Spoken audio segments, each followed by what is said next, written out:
हमारी आज की कहानी का शीर्षक है छुपी हुई योग्यता। एक गुरु और शिष्य जंगल से होते हुए अपने गांव जा रहे होते हैं। अंधेरा काफी हो चुका था। शिष्य ने अपने गुरुजी से पूछा कि काफी रात हो चुकी है, अगर आप कहें तो आज की रात यहीं आसपास के किसी गांव में गुजार लें। गुरुजी ने अपना सर हिलाया और वो आसपास के गांव के एक छोटे से घर के पास जाकर रुके। अब जैसे ही वह वहां गए तो गुरुजी के शिष्य ने दरवाजा ठकठकाया। उस घर से एक गरीब आदमी बाहर आया तो गुरुजी ने बोला, हम अपने गांव जा रहे थे, लेकिन काफी रात होने की वजह से हम इसी गांव में रुकने का सोच रहे हैं। क्या हम आज रात आपके यहाँ रुक सकते हैं? गरीब आदमी बोला, हाँ क्यों नहीं, आप दोनों अंदर आ जाइए। आप अब जैसे ही गुरुजी अंदर गए तो उन्होंने देखा उस आदमी के घर में बहुत ज्यादा गरीबी थी। गुरुजी ने उससे पूछा कि आप क्या काम करते हो? वह गरीब आदमी बोला कि मेरे पास बहुत सारी जमीन है। तो गुरुजी ने बोला, अगर तुम्हारे पास बहुत सारी जमीन है तो इस तरह से क्यों रह रहे हो?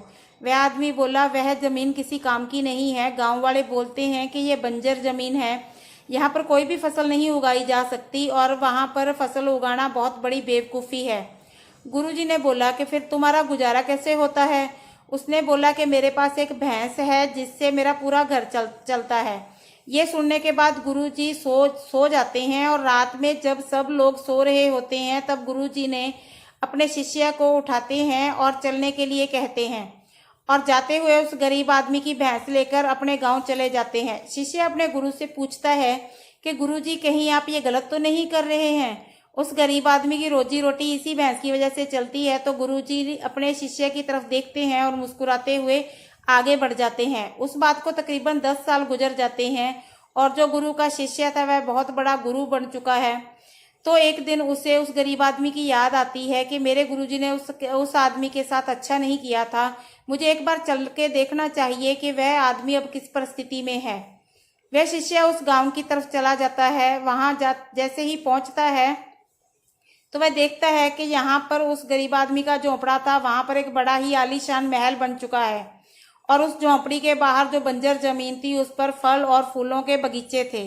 तभी उधर से उस घर का मालिक आता है। शिष्य उसे पहचान लेता है और उस आदमी को बोलता है, तुमने मुझे पहचाना? मैं अपने गुरुजी के साथ आया था, हमने एक रात के लिए आपके यहाँ रुके भी थे।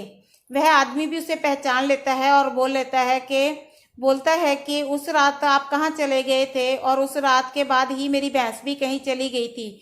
मेरे पास कोई रास्ता नहीं था तो मैंने अपने जमीन पर ही मेहनत की और फसल निकल आई और आज मैं इस गांव का सबसे बड़ा और सबसे अमीर आदमी हूँ। ये सुनने के बाद शिष्य की आंखों में अपने गुरुजी के लिए आंसू आ गए और उसे ये बात समझ आ गई कि गुरुजी ने उस रात ऐसा क्यों किया था। तो इस कहानी से ये सीख मिलती है कि हमारे अंदर भी ऐसी बहुत सी योग्यताएं छुपी हुई हैं, लेकिन हमें कोई ना कोई चीज़ रोक कर रखती है। वो आपके परिवार वाले भी हो सकते हैं, आपकी जॉब भी हो सकती है, कुछ और भी हो सकता है।